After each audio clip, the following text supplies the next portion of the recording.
buong cast, ano ang pinakamahirap na eksena nagawa niyo dito, pinaka-challenging? At the same time, anong kaibahan dito? Siyempre, nagbibida na kayo sa mga patibang Viva Max movies. Yun.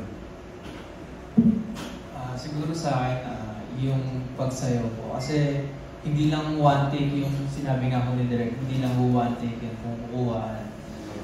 Paulit-ulit po namin gagawin yun. And ayun, sobrang nakapagod at yung pinaka-challenging. Yeah, same with me sa nahirapan po kami sa sayaw kasi konti lang kasi ang namin preparation for the movie. So kami din ng choreo sa sayaw. So siguro tatlong sayaw yun, no?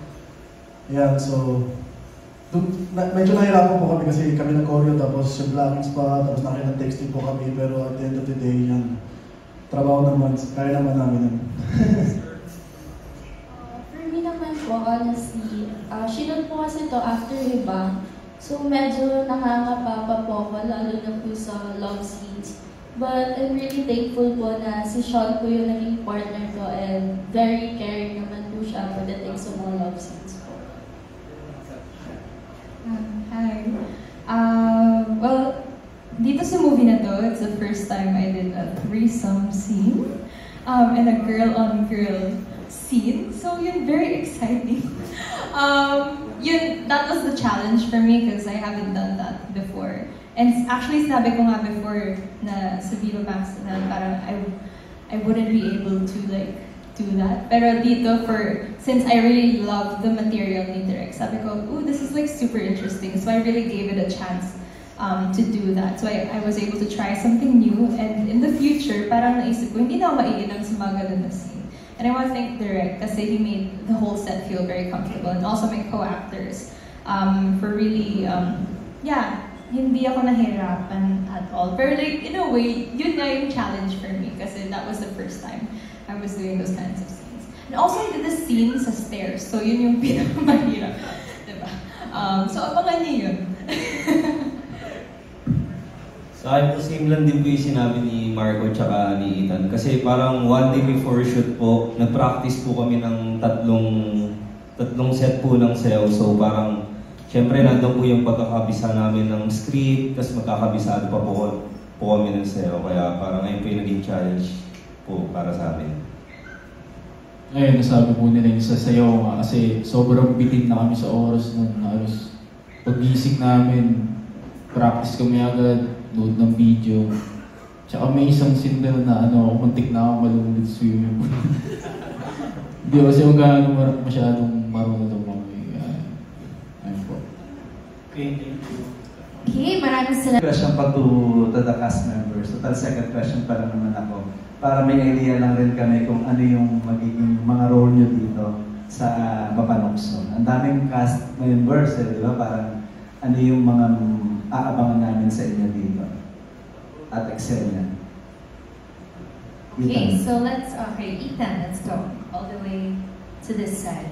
Siguro sa akin, hindi kami nagkakalayo na character ko yun kasi ako yung pinakabata doon ako yung pinakabata doon, and then sa grupo rin namin na BMX5, ako rin yung pinakabata. So para sa akin, hindi po lumalayo yung character sa personality ko po talaga. Marco, ano yung role niyo? Okay, what is your role is the question, no? To each... Angelo po. There. Si Angelo po isa pong bata, 18 years old na nag-grab, and then may kilala si Sean, yun nga, which is si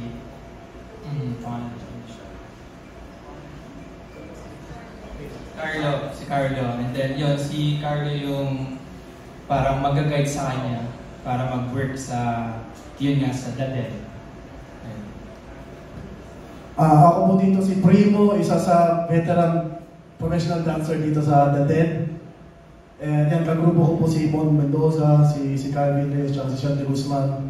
And isa akong regular client ni Natasca. I played the role of of Mika po, isa po akong regular na customer sa Den.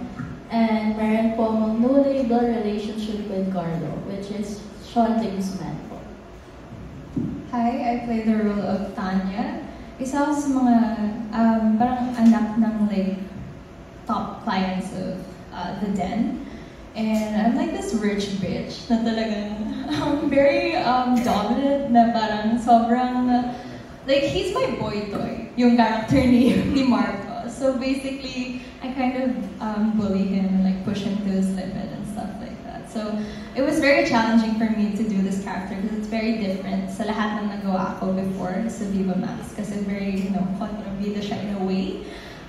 But it was really fun. So abangan niyo yung side of me na gano'n. Ako po dito si Benji. Isa po ako dito. Lagi po ako ditong wala sa amin, lalo na sa rehearsal kasi parang inuuna ko dito yung babae, inuuna ko yung pambabae. Pero sa personal naman po, di po ako gano'n. Kaya medyo nahirapan po ako kasi ang hirap eh. Sobrang bait ko po sa personal kasi sa pagdating po sa role, babaero po ako. Kaya, ayun po. Ayan, ako naman po si Jason dito. Isa pong probinsyano dito na may asawa at anak. And ayan, iniwan ko po sila, pumunta po ako ng Maynila para magtrabaho dito sa Daden. Ayun, and may kilala po ako ditong sponsor ko. Ayan. Hello. Magandang hapon po sa inyong lahat. Maraming salamat sa pagpapaluwal ng inyong panahon at oras ngayong hapon para kami po ay samahan. Sa pagkakalam ko, nung sinusulat po itong Mapanukso, ito po ay inspired nga po doon sa Magic Mike, yung concept na may mga sumasayaw, doon po hinango. Pero yung kwento ay original ni Miss Carillo. So, kumusta itong mga Viva Max actors na nag-direct po? Since lahat yun nagbibigay na sa mga Viva Max po. Ang pinakamalaking challenge dito sa pelikulang ito, dahil merong component, may element ng dance. Pag meron kang sayaw sa isang pelikula, unang-una, very physical, nakaka-drain. So, ano tawag dito? And we were just given a certain number of days to shoot. So imagine niyo na kailangan nilang sumayaw sa araw na yon, at the same time kailangan din nilang umarte. So kailangan balansehin mo talaga yung pag-schedule ng mga eksena. And on the part of the actors, it was really quite a challenge for them kasi nga nakakapagod because it's very physical. Nakakapagod. And lalo na pag nagsushoot ka ng sayaw, hindi naman po pwedeng dalawang camera angles lang yan. So, tendency is, magpapaulit-ulit ka ng sayaw, papaulit-ulit mo yung ginagawa nila para makakuha ka ng maganda at maraming footages. Pero hindi ba kayo na-challenge or nahirapan sumakit ang ulo? Baka grupo yan eh. Baka merong hindi sumisipot sa shooting, gano'n. In all honesty, hindi naman. Sa aking karanasan sa kanila, wala naman yung nagbigay ng sakit ng ulo na hindi sumisipot o kaya late o di kaya hindi handa para sa shoot. Wala namang ganon. Hindi naman nangyari yung ganon. Okay, thank you, Director. Paano before that you're a second director, and how was it being for a part nitong Viva Max film? Ito na po yung pangatlo na solo film ko. Yung pinakauna yung sa Cinema One. Tapos yung sumunod yung Hustlers. Tapos sumunod po itong Mapanukso. Kung ihahambing ko siya sa ibang mga proyekto, medyo naiiba. Naiiba ito dahil alam naman natin kung ano ang isang elemento pag sinabi natin Viva Max. Andun yung mga intimate scenes. Medyo mahirap yon kasi hindi ka basta-basta makakagawa o mahihikayat mo yung artista mo na gumawa ng intimate scenes pag wala silang tiwala. Pag wala silang tiwala at hindi palagay yung loob nila. So yun ang isang bagay na challenge siguro sa paggawa ng mga pelikula para sa Viva Max. Pero in terms of process, yun din, kung ano yung proseso sa paggawa ng ibang pelikula sa ibang produksyon, ganun pa rin yun. Maghahandaan mo, maghahanda ka para sa shoot, hihimayin mo yung script, pag-aaralan mo kung paano mo kukwento yung kwento. So parehas pa rin ang proseso. Ang pinagkaibahan lang, kasi dito sa mga pelikula para sa Viva Max, meron tayong mga masiselang eksena. Ano mas challenging direct? Ang gumawa ng parang mamasapana na action film o itong action ng Mapanokso? Iba ang challenge ng mamasapano. Kasi ang tawag ko dito, one, it's very physical. Takbo ka ng takbo, patakbo ka ng patakbo ng mga tao. Tapos dahil open field, napakainit. Iba yung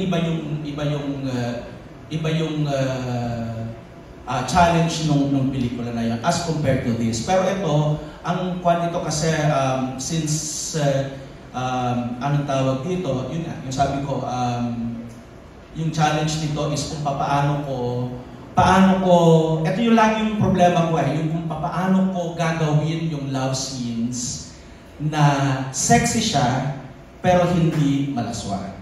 I want it tastefully done.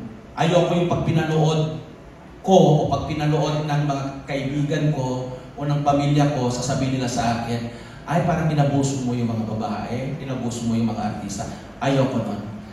Kaya pag maingat ako sa pag-anggulo, maingat ako sa paghahanda para sa mga ganong eksena. Kasi gusto ko, pag pinanood ko ako mismo, hindi ko mararamdaman na naabuso yung artista sa shoot. Thank you, Direk. Congratulations sa third film mo. Thank you. Yung second